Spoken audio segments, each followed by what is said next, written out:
はい、こんにちは、もんちゃんです。今日もよろしくお願いします。今日は、これでわかるかな？この辺にある、母校大阪セントラルさんをご紹介したいと思います。はい。では、早速、お部屋までの様子とお部屋の中の様子撮ってありますので、ご覧ください。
はい。では、お部屋をご紹介したいと思います。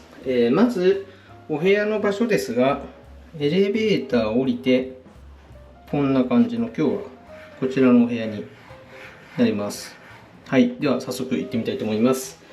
お部屋に入りますと、割とね、クールと言いますか、かっこいい感じかなっていう感じますね。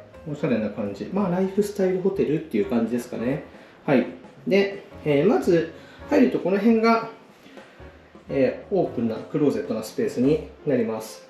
版があります。ここ、ちょっと開けてみましょうか。はい、こちら、パジャマあります。これは、ズボンタイプです。ズボンタイプのね、私は嬉しかったりしますが、スリッパもあります。はい、こんな感じです。で、向こう側ね、後で行くとして、先に水回り行こうと思います。こちら、開けますと、私映っちゃうかな。ギリギリ映らないかな。お手洗い、洗面台は一気のタイプです。こんな感じ。で、ボディタオルとかは、レセプションのとこで、欲しいものね、並べてあるので、言うといただけます。はい、こんな感じです。アメニティというか、ボディローションとか、ボディウォッシュ、ハンドソープ、こんな感じです。はい、こんな感じですね。で、今日は、こんな感じで、バスタブがあるタイプのお部屋で、十分綺麗かなと思いますし、広いかなと思います。こちらのホテルは、シャワーブースだけのお部屋もあると思いますので、そこはね、ちょっと予約するときに要注意って感じですかね。はい、こんな感じです。行きましょうか。私映っちゃう。はい。で、その他の、クローゼットスペースといったらいいのかな。金庫あります。で、こちらにランドリーサービスの表もあるので、ランドリーサービスもあります。アイロンもあります。はい、こんな感じ。で、レセプションで飴もらえます。はい、こんな感じですね。はい、で、お部屋は今日はプレミアムツインみたいな感じの名前のお部屋だったと思います。ボトムのお部屋より少し広いかなっていうお部屋で、30平米ぐらいのお部屋です。でね、私は部屋にあまり長時間滞在ではないのと、割と、ビジネスベースといいますか、仕事デイなので、はい、これぐらいでね、もう十分です。で、中はね、カジュアルと言いますか、かっこいい、おしゃれな感じの空間です。いいですよね。なんか、お家もね、こういう感じがいいかなと思います。で、適度に家具もあるので、私はこういう部屋結構好きですね。はい。で、ベッド周りはこんな感じで、この辺ね、革だったり、可愛いですよね。はい。で、コンセントは USB と通常のコンセントあります。で、ライトは真ん中に固まってるタイプですね。はい。こんな感じのツインのお部屋です。で、こちらが、パソコン広げたりするのはここかなと思いますが、これがね、結構やっぱ最新のホテルということで気が利いてるなと。コンセントここにあるので、パソコンのコンセントもここから取れる USB、あと Type-C もこちらにあるので、これ結構いいですよね。全部ここで完結するので、意外とね、一人ステイには向いてるかも。はい。で、ミニバーのスペースはこちらです。ちょっと外がなんか変な、ちょっと下覗いてますね。眺望がてら。こんな感じで、なんか下なんかやってるのかな。はい、なんか怪しい音楽聞こえます。はい。怪しい音楽聞こえちゃダメですね。で、ミニバーのスペースこんな感じで、水は大きめの瓶って感じですね。はい。で、ここに、ネスプレッソのやつあるので、こんな感じでコーヒーはインドと、カフェインデスのコーヒーあります。こんな感じ。で、ミニバーは空です。ミニバーじゃ冷蔵庫ですね。はい。で、上起こしあります。これは多分自由ですよね。ノンネフェルトの紅茶があります。はい。ノンネフェルトね、結構見かけるな。はい。で、グラスこんな感じ。これはね、ちょっとこの辺の壁面の色とデザインの色を似せてるかなって感じの黄色のマグカップあります。で、ケトルとアイスペール、こちらに入っております。はい。ということで、ちょっと一周回してみますが、こんな感じで、なんかいいですよね。やっぱこれくらいがね、一人は、なんだかんだで過ごしやすいんですよ。はい。ということで、座る場所もソファーもしっかりあり、こっちに座って私なら作業しちゃうかな。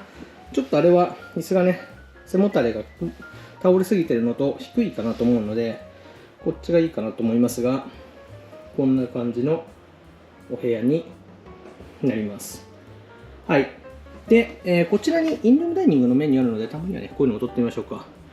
和牛ローストビーフ丼2700円。あとは、これはなんだ？割とコースっぽいやつかな。はい、3個選べるみたいなコースですかね。4000円とかあります。はい、これ、インルームダイニングじゃないのかな？レストランかな？レストランの価格な感じがしました。インルームダイニングもしかしたら、ないかもしれないですね。はい、またちょっとあったら、後ほど喋るパートで話したいと思います。はい、こんな感じです。では、ちょっとね、カフェスペースとかの話もしたいと思いますので、引き続きよろしくお願いします。失礼します。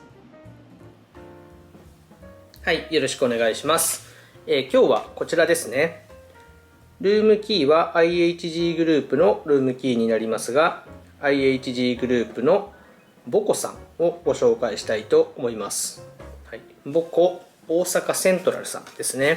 はい、でこちらは2023年5月30日に開業したホテルで、まだね、結構新しいなって思いますが、はい、ということで、ちょっとね、前を通りかかった時に来てみたいと思っていましたので、ようやく来ることができました。はい、で、お部屋の雰囲気としては、最近流行りのライフスタイルホテルっていうタイプのホテルカテゴリーかなと思いますが、おしゃれで、お部屋はね、割とコンパクトなお部屋が多いかなと思うんですけど、軽くね、泊まるおしゃれなホテルかなっていう感じがして、雰囲気はいいなと思いました。で、1階にレストランとかバーとかは集約されているので、これもね、便利でいいんじゃないかなっていう感じがしますね。はい。で、バーとかはお部屋に来るときにちょっと雰囲気が伝わるかなと思いますが、バー単体の写真も載せようかなと思います。で、今日私はバーで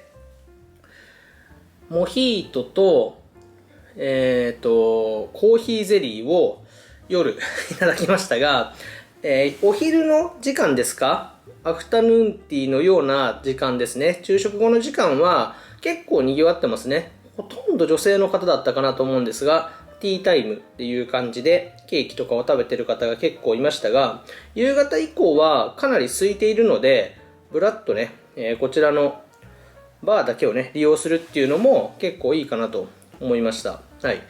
で、話の順番が前後して申し訳ないんですが、立地話してなかったですね、今日。立地は、大阪の梅田駅からだとタクシーで5分10分ですね。1000円から1500円ぐらいで来れるのかなっていう距離感なので、タクシーでね、来ちゃってもいいかなと思いますが、そういう距離感ですね。ホテルで言うと、コンラッド大阪さんと、W ホテルさんの間くらいのね、位置づけかなと思いますが、いいとこですね。で、駐車場がね、こちらのホテルはないので、それだけ要注意という感じなので、電車で来る方の方が来やすいかなっていうホテルにはなります。はい、ちょっと話がそれちゃってすいません。で、バーの話の続きなんですが、はい、ということで、バーは夜はね、割と空いていたので、そんな利用もいいかなと思いました。はい、っていうのが1点ですかね。で、お部屋の雰囲気は最初に話したように、ライフスタイルホテルっていう感じで、マリオットグループだと、アロフトさんとか、モクシーさんとかの雰囲気の感じかなと思いますね。で、結構差し色にね、ここは黄色押しかなっていう感じがします。入り口のところの旗みたいな、上りみたいなやつにも、ボコロゴは黄色で出てたので、そういう感じの雰囲気で、おしゃれですよね。可愛くて、おしゃれで、若い方にいいと思いますし、別に若くなくてもおしゃれさを感じる素敵なホテルかなっていう感じがしました。はい。で、その他ですが、まず、ドライヤーをね、お部屋紹介の時に写し忘れたので、ドライヤーの写真、ノビーだったかな？違うかも。はい。写真撮ったので載せようと思います。その他は、インルームダイニングがあるかをね、ちょっとお部屋紹介の時に後で話すって言ってたんですけど、インルームダイニング、これがね、意外で、この価格のホテルでは結構珍しいかなと思うんですけど、インルームダイニングが24時間対応であります。ちょっとね、テレビに出たのを写真撮ったので載せとこうと思うんですが、ちょっとテレビの、チカチカ感出ちゃってるかもしれないですけど、はい、ということで、夜中でもインルームダイニング頼めるので、食事もあるので、これは結構意外でしたね。いいポイントかなと思います。はい。そんな感じですかね。あとは朝食ですかね。朝食は、洋食と和食をまずメインのものを選べる形で、あとは軽いサラダとかシリアルとかジュースとかはビュッフェスタイルっていう感じですが、私は和食をね、頼みましたが、いい量でしたね。私は和食の写真に出てるセットと、最近ちょっとたまに食べたくなるチョコクリスピー置いてあったので、チョコクリスピーに牛乳を入れて、合ってないですよね。そこご飯だろって感じなんですけど、和食とチョコクリスピーっていう、まさに和洋折衷な感じで、はい、そんな感じで食べましたが、和食の量はとてもいい量でしたね。多すぎず少なすぎず、ビュッフェも一緒に楽しめる適量だったなと思うので、良かったです。ご飯も、この価格のホテルとしてはかなりクオリティ高いんじゃないかなっていうのが私の率直な印象で、全部をビュッフェスタイルで持ってくるよりも、セットでね、1個置いてもらえると、結構こう取りに行く手間もなくていいかなっていう感じがするのと、取りに行くとね毎回同じメニューに偏りがちなので、あえてねバランスよく持ってきてもらえるのは嬉しいなっていう気がするので、はい、これはこれで良かったかなと思いますね。はい、ということで、まあちょっとね喋りパートが少ないですけど、プールとかがねあるホテルではないので、施設に関してはそんなに話すことはないんですけど、あとレストランスペース写真撮ることできましたので、レストランスペースも載せとこうかな。はい、で1階はねこう雰囲気とか統一感があって、全体的におしゃれなホテルだなっていう感じはしました。はい、で価格としては他のホテルでいうと、先ほどマリオットグループで、アロフトさんとかモクシーさんを挙げましたが、この辺は結構この1万円中盤から後半ぐらいから2万ぐらいの価格帯のホテルが結構ありますので、私が行ったホテルだとエクセルホテル東急さんとか、ロイヤルパークのアイコニックさんとかがあったり、近くに結構選択肢があるので、価格とか雰囲気とかと相談して、新しいホテルがね割とこの価格帯が大阪は多いので、結構ねホテル選び楽しいんじゃないかなっていう気がします。はい、で電車がメインの方、梅田から少し移動距離を離れたくない方にはいいホテルかなと思いますので、ぜひねご検討いただけたらと思います。はい、その他話し忘れてることは、ホスピタリティですが、ホスピタリティはスタッフの方は結構若くて、でも結構ね気持ちよく丁寧な対応で、ホテルのコンセプトにも合ってると思いますし、不満のないね対応だったなと思いますので、全体的にこうコンセプトに全てが合っててバランスがいいホテルだなっていうのが印象ですかね。はい、可愛くてね若い方も利用しやすいと思いますので、ぜひね来てみてほしいなと思います。はい、ということで今日は、IHG グループの、ボコさんの大阪セントラルさんですねをご紹介しました。こういうねホテルもいいですね。はい、私は今日は割とビジネスユースというか仕事する用の滞在なので、お部屋の広さもまとまりがあってよかったかなと思います。はい、またこうね最後にちょっと言っとかなきゃと思うんですけどお部屋によってねシャワーブースだけのお部屋とかがあると思いますので、お風呂にはホテルでは浸かりたいっていう方は予約する際にね浴槽があるかチェックして予約するのがいいかなと思いますので、そこだけご注意くださいっていう感じですかね。はい、では今日はこんな感じで終わりたいと思います。またよろしくお願いします。失礼します。